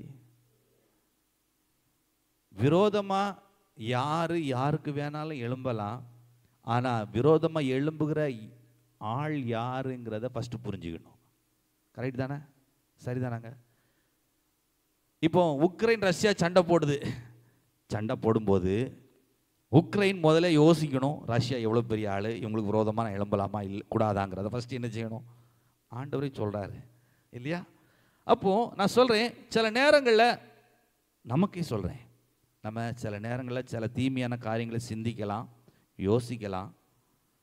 ரொம்ப ஜாக்கிரதையாக இருக்கணும், இந்த விஷயத்தில் ரொம்ப ஜாக்கிரதையாக இருக்கணும். அதனால தான் சொல்லப்பட்டிருக்கு, யாருக்கும் விரோதமாக தீமையான காரியங்களை என்ன செய்யக்கூடாது, சிந்திக்க பேச. ஏனென்றால் உங்களுக்கு தெரியாது, ஒருவேளை அவர்கள் தேவனிடத்தில் ஒப்பு கொடுக்கப்பட்டவர்களாக இருந்தால் நீங்கள் அவர்களுக்கு விரோதமாக எழும்புவது தேவனுக்கு விரோதமாக எழும்புவதற்கு சமம். நேட்டோ நாடுகள் இருக்குது, அந்த நாட்டில் உள்ள ஏதாவது ஒரு நாட்டுக்கு விரோதமாக ஒரு நாடு யுத்தம் பண்ணினால் அந்த நேட்டோவில் உள்ள அவ்வளவு நாடுகளும் சேர்ந்து என்ன செய்யும், யுத்தம் பண்ணும். இது ஒப்பந்தம். நான் சொல்கிறேன், தேவனிடத்தில் ஒப்பு கொடுக்கப்பட்ட மனிதர்களுக்கு விரோதமாக போடக்கூடிய சட்டம் எதுவாயிருந்தாலும் அது தேவனுக்கு விரோதமாக போடக்கூடிய சட்டம். எத்தனை பேர் நான் சொல்றது விளங்குது? எத்தனை பேர் நான் சொல்றது புரியுது? கவனிங்க, சட்டம் ராஜாவினால் போடப்படலாம், ராஜாவின் முத்திரை மோதிரம் அதில் இருக்கலாம், அது பெரிய விஷயம் இல்லை, அது பெரிய விஷயம் இல்லை. ஆனால் யாருக்கு விரோதமாக சட்டம் போடப்பட்டிருக்கிறது அதுதான் முக்கியம். சிலர் பொறாமை அடையலாம், எரிச்சல் அடையலாம், விரோதமாக செய்யலாம், பேசலாம், என்ன வேணாலும் செய்யலாம். நீங்கள் வளரக்கூடாதுன்னு நினைக்கலாம், என்ன வேணாலும் நினைக்கலாங்க. ஆனால் யாருக்கு விரோதமாக அதை யோசிக்கிறார்கள் என்பது ரொம்ப முக்கியம், ரொம்ப ரொம்ப முக்கியம். அது தொடர்ந்து பார்ப்போம். 4ஆம் அதிகாரம் 5ஆம் அதிகாரத்துக்கு போயிடுவோம்.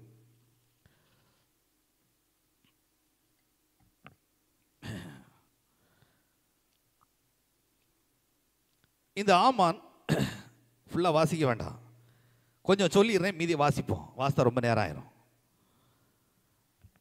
எஸ்தர் ராஜாவிட்ட சொல்கிறா, நான் ஒரு விருந்து வைக்க போகிறேன், அதுக்கு நீங்களும் ஆமானும் வரணும் அப்படின்னு சொல்கிறா. அப்போ ராஜா அதுக்கு ஓகே பண்ணுறாரு, இந்த விஷயத்தை ஆமானுக்கு அறிவிக்கிறாரு.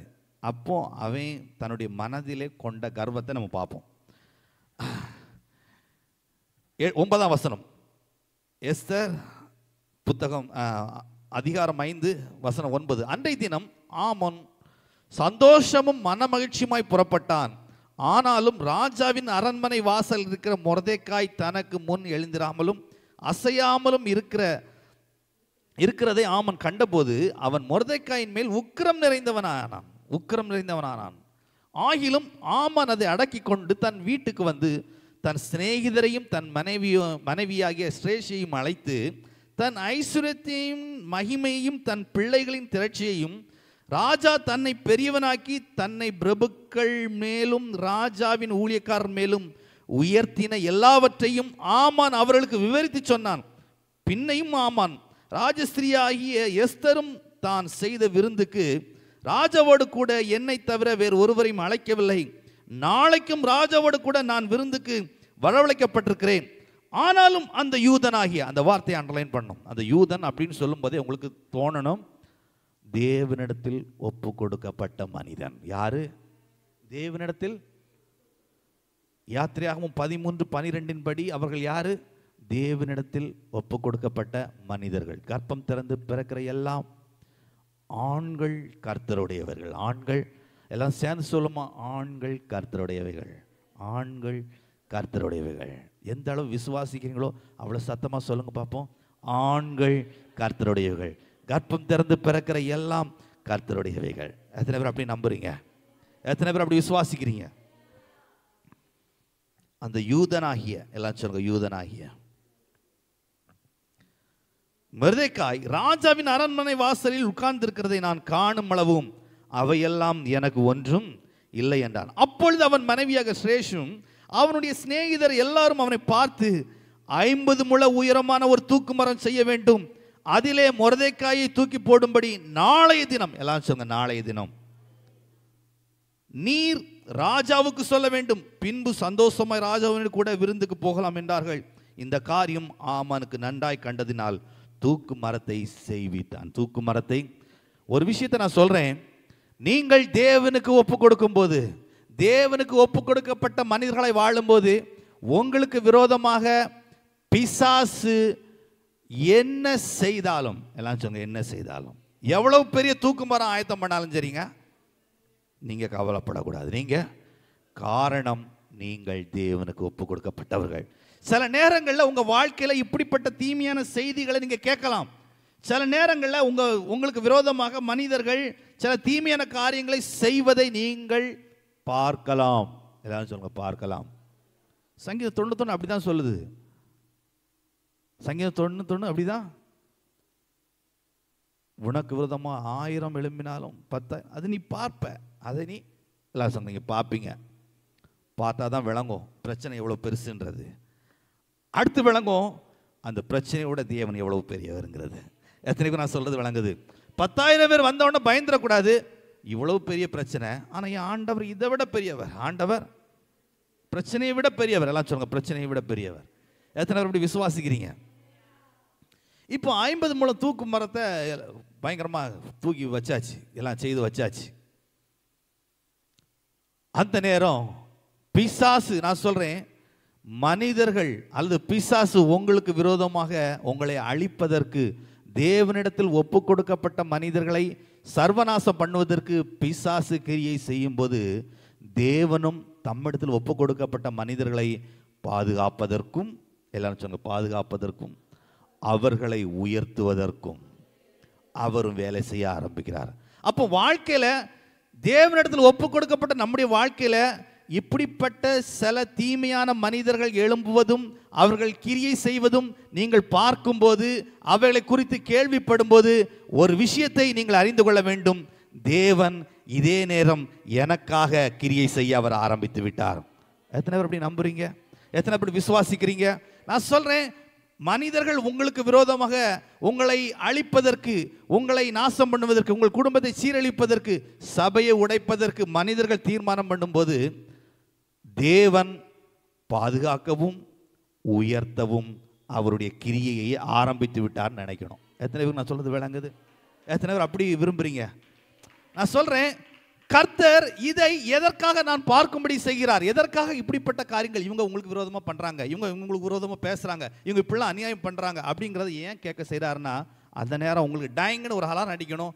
கர்த்தர் அங்க வேலை செய்ய ஆரம்பிச்சிட்டாரு. கர்த்தர் வேலை செய்ய, சத்ரு வெள்ளம் போல வரும்போது ஆவியானவர், அப்போ சத்ரு வெள்ளம் போல வர்றனாலே உடனே நமக்கு மைண்ட்ல என்ன ஓடணும்? ஆவியானவர் எனக்காக பிளாக் அங்கே ஏற்றியாச்சு, கொடிய. நான் சொல்றேன், மனிதர்கள் உங்களுக்கு விரோதமாக எழும்பும்போது, தீமைகள் எழும்பும்போது ஒன்று சொல்லணும், நீங்க நினைக்கணும், கர்த்தர் எனக்காக அந்த கிரியையை ஆரம்பிச்சிட்டாரு. வாசிக்க வேண்டாம், அப்படியே அடுத்த அதிகாரத்தில் நீங்கள் பார்த்தீங்கன்னா அங்கே சொல்லப்பட்டிருக்குது, ராஜாவுக்கு தூக்கம் வரல. ராஜாவுக்கு தூக்கம் வரல. அவர் தன்னுடைய சமூகத்தில் இருக்க பிரதானிகளை பார்த்து சொல்றாரு, அந்த ராஜாக்களுடைய 4ஆம் புத்தகத்தை எடுத்து வாசின்னு சொல்றாரு. ராஜாக்களுடைய 4ஆம் புத்தகத்தை எடுத்து வாசின்றாரு. அப்படி வாசிக்கும் போது ராஜாவை கொல்ல வேண்டும் என்று 2 காவற்காரர்கள் தீர்மானம் பண்ணி அவரை கொல்ல வகை தேடின போது ராஜாவுக்கு அதை அறிவித்து ராஜாவின் உயிரை இந்த மொர்தெகாய் என்ன செய்திருக்கான்? காப்பாற்றி இருக்கிறான். அவன் காப்பாற்றினதுனால அவனுக்கு இதுவரைக்கும் என்ன செய்யப்படவில்லை? இதுவரைக்கும் எந்த நன்மையும் செய்யப்படவில்லை. அப்போ இவனுக்கு என்ன செய்யலான்னு சொல்லி ராஜா உள்ளத்தில் நினைச்சிட்டு இருக்கும்போது மனைவி சொல்லி அனுப்புறா, தூக்கு மரத்தை செய்தாச்சு, விருந்துக்கு முன்னால மொர்தெகாயை பற்றி ராஜாவிட்ட போட்டு விட்டுட்டு சாப்பிட போவோம். இப்போ புரியுதா பெண்கள் எவ்வளவு தூரம் அழிவுக்கு காரணமாக இருக்காங்கன்னு? போன வாரத்தில் சொன்னது புரியுதா? சில நேரத்தில் கணவர்களுக்கு நல்ல ஆலோசனை கொடுக்கணும். இந்த ஸ்ட்ரேஷ் மாதிரி ஆலோசனை கொடுக்க கூடாதுங்க. நான் சொல்கிறேன், ஒரு தீமை செய்வதற்கு ஒரு மனிதன் முற்படும் போது மனைவிகள் அதுக்கு ஜால்ரா போடக்கூடாது. தீமைக்கு விரோதமாக நம்ம நிற்கணும். எத்தனை பேர் சொல்கிறது புரியுது? ஒரு செய்கிற தவறுகள் அநியாயத்துக்கு குடும்பம் ஒத்துழைச்சி இருக்கக்கூடாது. தவறுக்கு குடும்பம் விரோதமாக இருக்கணும். பிள்ளைகள் விரோதமாக நிற்கணும். யார் ஒருவர் குடும்பத்தில் தப்பு பண்ணுறாங்களோ அந்த தப்பு பண்ணுற மனிதர்களுக்கு விரோதமாக மற்றவங்க ஒன்று சேரணும். அந்த குடும்பம் ஆசீர்வதிக்கப்பட்ட குடும்பம். ஆனால் செய்கிற தவறுக்கு உடந்தையாக இருக்கிற குடும்பம் எப்படிப்பட்ட குடும்பம்? ஆமானின் குடும்பம் மாதிரி. ஆமானின் நான் சொல்கிறேன், தேவனுக்கு ஒப்பு கொடுக்கப்பட்ட பிள்ளைகள், தேவனை ஆராதிக்கிற பிள்ளைகள். நான் சொல்கிறேன், எந்த மனிதருடைய வாழ்க்கையிலும் விழுதல் வரலாம், எந்த மனிதர் வாழ்க்கையிலையும் தீமைகள்.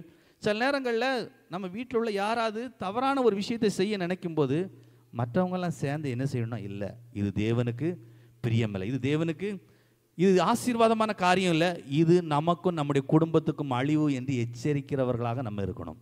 எச்சரிக்கிறவர்களாக நம்ம என்ன செய்யணும்? எத்தனை பேர் நான் சொல்றது புரியுது? ஆமானின் மனைவி மாதிரி அவன் நினைச்சதுக்கு ஏற்ற மாதிரி 50 முழம், எல்லாம் சொல்லுங்க 50 முழம் தூக்கு மரத்தை போடுறதுக்கு ஒத்து செஞ்சு நிற்கக்கூடாது. அவனை தடுக்கணும். அவன் என்ன செய்யணும்?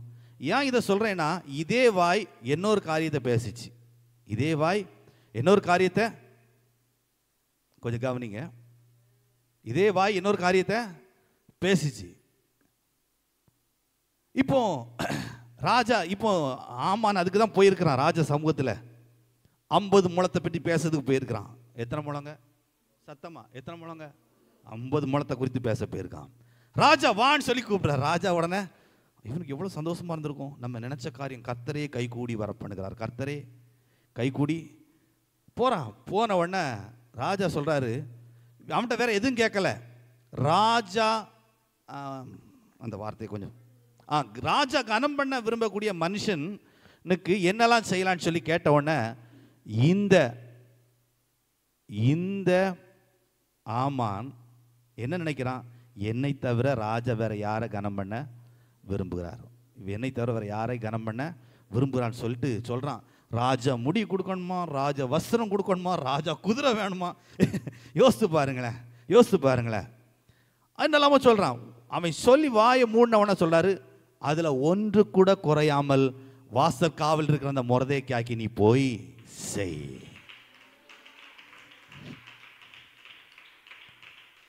யார் இந்த ஆமான்? 50 முழம் தூக்கு மரத்தை செய்தவன். எத்தனை முழம்? எத்தனை முழங்க? நான் சொல்றேன்,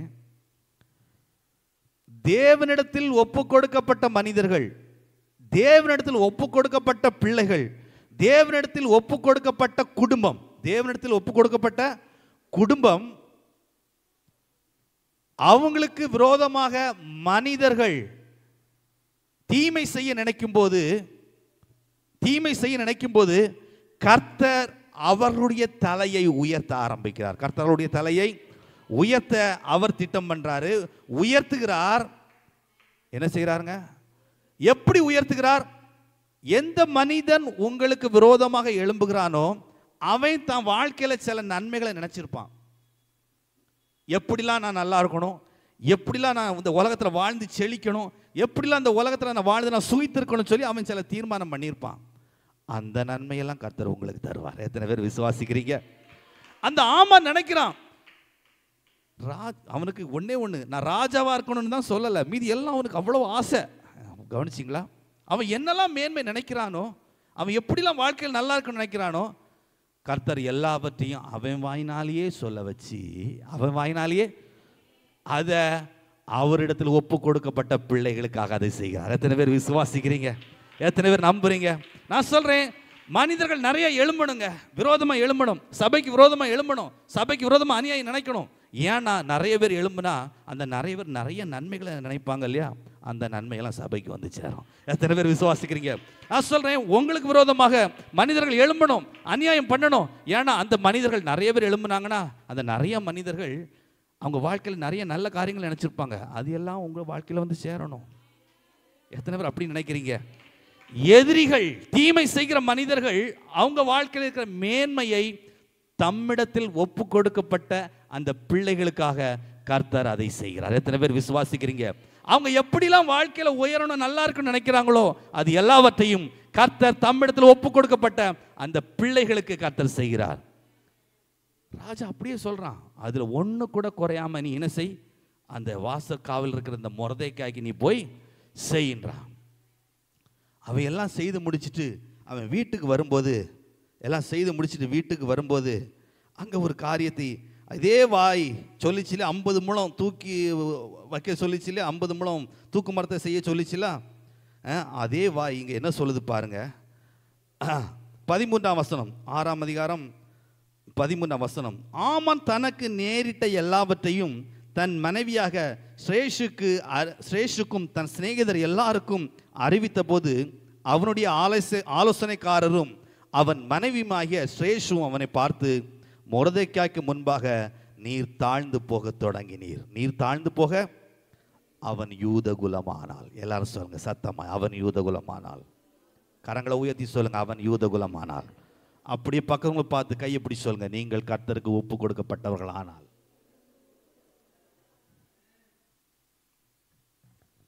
அப்படியே வாசிப்போம்.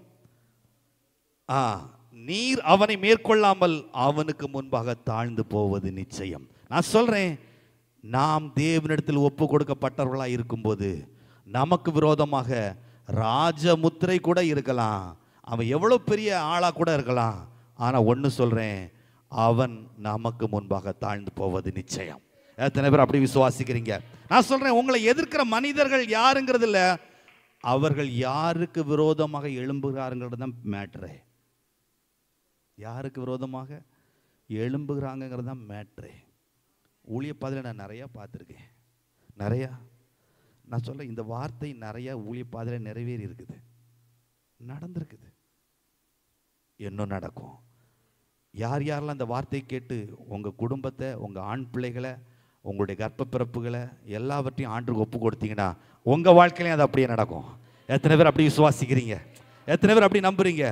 ஆண்டவர்கிட்ட ஒப்பு கொடுக்கறதுங்கிறது ரொம்ப முக்கியமான விஷயம். எப்படி ஒப்பு கொடுக்கணுங்கிறது ஏற்கனவே சொல்லிட்டேன். ஒப்பு கொடுத்த மனிதர்களுடைய வாழ்க்கையில் எதுவாக இருந்தாலும் கர்த்தர் பார்த்துக்கிறாரு. எத்தனை பேர் விசுவாசிக்கிறீங்க? இந்த வாய் தான் 50 முழம் தூக்கு மரத்தை சொல்லிச்சு, அதே வாய் சொல்லுது, அவன் யூத குலமானால் நீ அவனுக்கு முன்பாக தாழ்ந்து போவது நிச்சயம். நாம் ஆண்டவருடைய பிள்ளைகளாக இருந்தால், அவருக்கு ஒப்பு கொடுக்கப்பட்டவர்களாக இருந்தால், நாம் நம்முடைய குடும்பம், நம்முடைய உடைமைகள் தேவனுக்கு ஒப்பு கொடுக்கப்பட்டவர்களாக இருந்தால், உயர எழும்புறது யாராக இருந்தாலும் பரவாயில்ல, ஆனால் நீங்கள் தாழ்ந்து போவதில்லை, அவைகள் தான் தாழ்ந்து போகும். பக்கத்தில் பார்த்து சொல்லுங்க, பக்கத்தில் கையை பிடிச்சி சொல்லுங்க, உங்களுக்கு விரோதமாக இருக்கிற எந்த ஒரு காரியமாக இருந்தாலும் சரி, அதனால நீங்கள் தாழ்ந்து போவதில்லை, அவைகள் தான் தாழ்ந்து போகும். எத்தனை பேர் விசுவாசிக்கிறீங்க? எத்தனை பேர் ஆண்டவரை நம்புறீங்க? இது அங்கே பேசிக்கிட்டே இருக்கும்போது ராஜாவின் வேலைக்காரங்க அடுத்த விருந்துக்கு அவங்கள ப்ரெஷ் பண்ணுறாங்க, ரொம்ப அவனை ரொம்ப ஃபோர்ஸ் பண்ணுறாங்க, நீ எப்படியாவது விருந்துக்கு வரணும்னு சொல்லி ரொம்ப அவனை தீவிரம் பண்ணுறாங்க. அவனும் போகிறான். முக்கியமான விஷயத்தை நான் பேச போகிறேன், முக்கியமான காரியத்தை பேச போகிறேன். அங்கே போய் விருந்தில் எல்லாரும் இருக்கும்போது திராட்சரசம் பரிமாறும்போது, எல்லாரும் சொல்லுங்க, திராட்சரசம் பரிமாறும்போது. பக்கம் பார்த்துங்க, திராட்சரசம் பரிமாறும்போது, இந்த பக்கமும் பார்த்துங்க, திராட்சரசம் பரிமாறும்போது ராஜா எஸ்தர் ராஜாத்தை பார்த்து கேட்ட கேள்வி, உன்னுடைய மன்றாட்டி என்ன? உன்னுடைய மன்றாட்டி என்ன? உன் மன்றாட்டி என்ன? அப்போ எஸ்தர் ராஜாத்தி பிரச்சனையை சொல்றா. அப்போ யார் அந்த மனுஷன்? நானும் என் குலமும் அழியணும்னு சொல்லி பயங்கரமாக பண்ணியிருக்குது அப்படின்னு யார் அப்படின்னு கேட்டோன்னா, இந்த துஷ்ட ஆமான். யார் இந்த துஷ்ட ஆமான்? வீட்டில் போய் வாசிங்க. ராஜா கோவப்பட்டு வெளியே போகிறான். இவன் போய் அவட்ட காலில் விழுறான். ராஜா உள்ளே வரும்போது அவன் தவறாக புரிஞ்சுக்கிட்டான். இவன் வந்து அவளுடைய பெட்டில் படுத்திருக்கிறத பார்த்தோன்னே, நான் இருக்கும்போதே ராஜாத்தையே நீ பலவந்தம் பண்ணுவியான்னு சொல்லிட்டு பயங்கரமாக கோவப்பட்டோன்னே ராஜனுடைய வேலைக்காரர்கள் இந்த ஆமானுடைய முகத்தை என்ன செய்தாங்க? மூடி போட்டாங்க. அங்கே என்ன நடக்குதுன்னா, அங்கே ஒரு மனுஷன் சொல்கிறான், இந்த ஆமான், எல்லாம் சொல்லுங்க, இந்த ஆமான் மொர்தெக்காய்க்காக வீட்டில் செய்த 50 முழ தூக்கு மரம் ஒன்று இருக்குதுன்னொன்னே ராஜா அதில் அவனை தூக்கி போடுங்கன்றார். ராஜா அவனை அதில் தூக்கி, கவனிங்க, தேவனிடத்தில் ஒப்பு கொடுக்கப்பட்ட மனிதர்களுக்கு விரோதமாக யார் எழும்பினாலும், தேவனுடைய சபைக்கு விரோதமாக யார் எழும்பினாலும் அந்த மனிதர்கள் தங்கள் வாழ்க்கையில் நினைத்திருக்கிற நாங்கள் வர வேண்டும் என்று நினைக்கிற அந்த நன்மைகள் எல்லாவற்றையும் தேவனிடத்தில் ஒப்பு கொடுக்கப்பட்ட மனிதர்களுக்கு அல்லது சபைக்கு கர்த்தர் அதை என்ன செய்வார்? கொடுப்பார். இந்த மனிதர்கள் இவர்களுக்கு விரோதமாக செய்ய நினைத்த அந்த தீமையிலேயே அவர்களையே விழ பண்ணுவார். ரெண்டுமே சத்ரு தீர்மானிக்கிறது தாங்க இருக்கு. சத்ரு எவ்வளவு நல்லா இருக்குன்னு நினைக்கிறானோ அதையெல்லாம் அவங்களுக்கு தந்துடுவார். அவன் எப்படி இவங்க கெட்டு போன்னு நினைக்கிறானோ அந்த தீமை அவர்களிடத்துல போய் சேரும். எத்தனை பேர் அப்படி நம்புறீங்க? எத்தனை பேர் விசுவாசிக்கிறீங்க? கர்த்தரிடத்துல ஒப்பு கொடுக்கும்போது, எல்லாரும் சொல்லுங்க, கர்த்தரிடத்துல ஒப்பு கொடுக்கும்போது நம்முடைய வாழ்க்கையை, நம்முடைய பொருளாதாரத்தை, நம்முடைய உடைமைகளை, நம்முடைய பிள்ளைகளை, நம்முடைய வீட்டில் உள்ள ஆண்களை, நம்முடைய எதிர்காலத்தை, நம்முடைய பலத்தை, எதுவா இருந்தாலும், எதுல நீங்க தோற்று போய் இருக்கீங்க, எதுல சீரழிஞ்சு போய் இருக்கீங்க, எதுல உங்க வாழ்க்கை உடைஞ்சு போயிருக்குது, தேவனிடத்துல ஒப்பு கொடுக்கும்போது உங்க வாழ்க்கையில் வரக்கூடிய தீமைகளை தேவன் நன்மையாக முடிய பண்ணுவார். எத்தனை பேர் விசுவாசிக்கிறீங்க? அடுத்தால் நீங்க வாசிங்க. அதோட முடியல. ஆமான் கையில் இருந்த அந்த முத்திரை மோதத்தை கலத்தி தேவன் மொர்தெக்காய் கையில் கொடுத்தார். எதிரிகள் வாழ்க்கையில இருக்கக்கூடிய மேன்மை எல்லாவற்றையும் கர்த்தர் அவரிடத்தில் ஒப்பு கொடுக்கப்பட்ட உங்கள் ஒவ்வொருவருக்கும் கர்த்தர் தருவார். எத்தனை பேர் அப்படி விசுவாசிக்கிறீங்க? எத்தனை பேர் அப்படி நம்புறீங்க? அதோட முடியல. இந்த ஆமான் ஒரு பிளான் பண்ணி ஒரு டேட் அனௌன்ஸ்மெண்ட் பண்ணாம பாருங்க, அது அப்படியே நெகட்டிவா முடிஞ்சுது. ஒரு விஷயம் நெகட்டிவா முடியல, எல்லாமே ஃப்ளாப் ஆயிடுச்சு. எல்லாமே எப்படி ஆயிடுச்சு?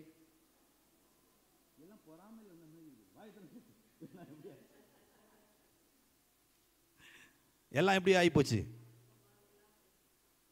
ஒரு விஷயத்தை நல்லா சொல்ல விரும்புகிறேன். யாருக்கும் விரோதமாக தீமையை நினைக்காதீர்கள். பக்கம் கை பிடிச்சவங்க, யாருக்கும் விரோதமாக தீமையை நினைக்காதீங்க. தீமை செய்யணும்னு நினைக்காதீங்க. தீமையான காரியங்களை பேசாதீங்க.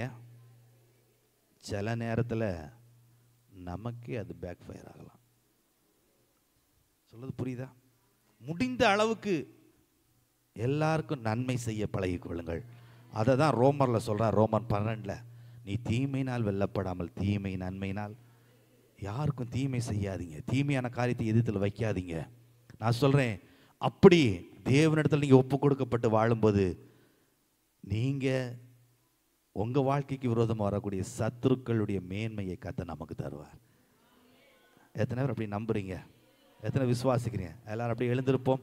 2 கரங்களை உயர்த்தி ஆண்டவருக்கு நன்றி சொல்வோம். ஆண்டவரே உமக்கு நன்றி. நீ தந்த வார்த்தைக்கு ஆண்டவருக்கு நன்றி சொல்வோம்.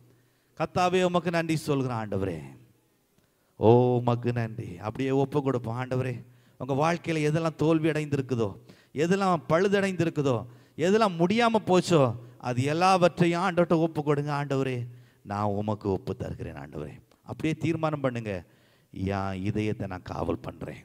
யாருக்கும் விரோதமாக தீமையான எண்ணத்தை சிந்தனையா இதயத்தில் வைக்க மாட்டேன். அது சில நேரத்தில் நமக்கே அழிவா இருக்கும். ஆண்டவர் சமூகத்தில் என்னென்னலாம் தீமை இருக்குதோ அது எல்லாவற்றையும் இதயத்தை விட்டு விலக்கிருங்க. ஆண்டவருக்கு நன்றி சொல்லுங்க. ஆண்டவரே உம்மை உயர்த்துகிறேன். ஆண்டவரே, ஆண்டவரே உம்மை உயர்த்துகிறேன். என்னை அர்ப்பணிக்கிறேன். என்னுடைய சரீரத்தை அர்ப்பணிக்கிறேன். என்னுடைய பொருளாதாரத்தை அர்ப்பணிக்கிறேன். என்னுடைய வாழ்க்கையை அர்ப்பணிக்கிறேன். என்னுடைய எதிர்காலத்தை அர்ப்பணிக்கிறேன். ஆண்டவரே, என்னுடைய ஆண் பிள்ளைகளை நான் அர்ப்பணிக்கிறேன். என்னுடைய கணவனை நான் அர்ப்பணிக்கிறேன். ஆண்டவரே, என் வாழ்க்கையை நான் அர்ப்பணிக்கிறேன். என் பிள்ளைகளை நான் அர்ப்பணிக்கிறேன். எனக்கு நீ தந்திருக்கிற எல்லா உடைமைகளை நான் அர்ப்பணிக்கிறேன். ஆண்டவரே, ஓ உமக்கு நன்றி. ஆண்டவரே இயேசுவே உமக்கு நன்றி சொல்கிறோம். ஓ நீ நல்லவர், நீ பெரியவர். ஆண்டவரே, நீ ராஜாதி ராஜா, நீ சர்வ வல்லவர், நீ மகிமையானவர், நீ மகத்துவமானவர், அற்புதங்கள் செய்கிறவர். ஆண்டவரே, எங்கள்கிட்ட நீங்க எதிர்பார்க்கிறது எங்க வாழ்க்கையை உயர்த்துவதற்காக, நாங்கள் தோற்று போன இடத்துல எங்களை ஜெயிக்க வைப்பதற்காக, நாங்கள் பலவீனப்பட்ட இடத்துல எங்களை பலப்படுத்துவதற்காக, எங்க வாழ்க்கையில வந்த தீமைகளை அகற்றுவதற்காக உங்க மேல நாங்க நம்புறோம். ஆண்டவரே, உங்களை நம்புறோம். உங்க மேல எங்க விசுவாசத்தை வைக்கிறோம். ஓ உமக்கு நன்றி. ஆண்டவரே, இந்த பேசப்பட்ட வார்த்தைகள் யார் யாரெல்லாம் இந்த வார்த்தையை விசுவாசித்து தங்களை உமக்கென்று அர்ப்பணிக்கிறாங்களோ அவங்க வாழ்க்கையில மொர்தெக்காயின் வாழ்க்கையில செய்த அதே நன்மைகளும் மேன்மைகளையும் ஆண்டவரே அவர்கள் வாழ்க்கையில செய்ய நீ திட்டம் கொண்டபடியால் நன்றி சொல்கிறோம். அப்படியே பலிக்க செய்தபடியால் நன்றி சொல்கிறோம். ஆண்டவரே, அப்படியே சபையிலும் நீர் அதை நிறைவேற்றினபடியால் நன்றி சொல்கிறோம். நீங்க மகிமைப்படுங்கப்பா. உம்முடைய நாமம் மகிமைப்படட்டும். உம்முடைய சித்தம் நிறைவேறட்டும். எங்களை அர்ப்பணிக்கிறோம். எங்கள் ஆண்டவர் இயேசுவின் நாமத்தில் பிதாவே, ஆமென். நம்முடைய கர்த்தராகிய இயேசு கிறிஸ்துவின் கிருபையும் பிதாவாகிய தேவனுடைய அன்பும் பரிசுத்த ஆவியானுடைய ஐக்கியம் சிநேகமும் இன்று சதா காலம் ஆண்டவர் இயேசு கிறிஸ்துவின் இரண்டாம் வருகை மட்டும் நம்ம ஒவ்வொருவரோடு கூட இருப்பதாக. ஆமென், ஆமென், ஆமென். இந்த பாடலை பாடி நாம் கடந்து செல்லலாம்.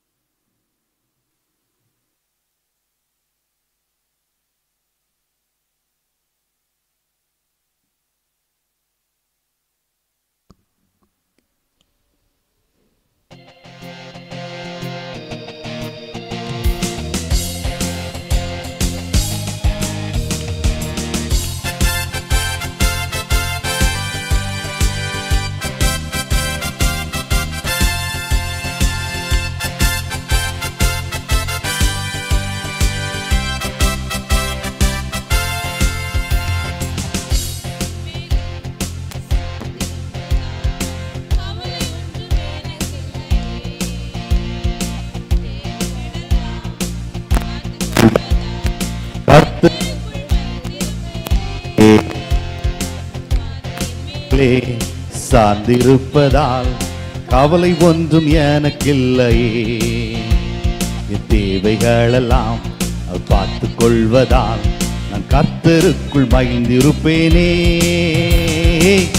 யெகோவா ஈரே எந்த தேவன், தேவைகள் யாவும் சந்திப்பீரே. யெகோவா ரப்பா எந்த தேவன், என்னாலும் சுகம் தருவீரே. யெகோவா ஈரே எந்த தேவன், தேவைகள் யாவும் சந்திப்பீரே. யெகோவா ரப்பா எந்த தேவன், என்னாலும் சுகம் தருவீரே. மரண இருளின் பள்ளத்தாக்கில் நடக்க நேர்ந்தாலும் அப்பா என்னோடு இருப்பதாலே பயப்பட மாட்டேன்.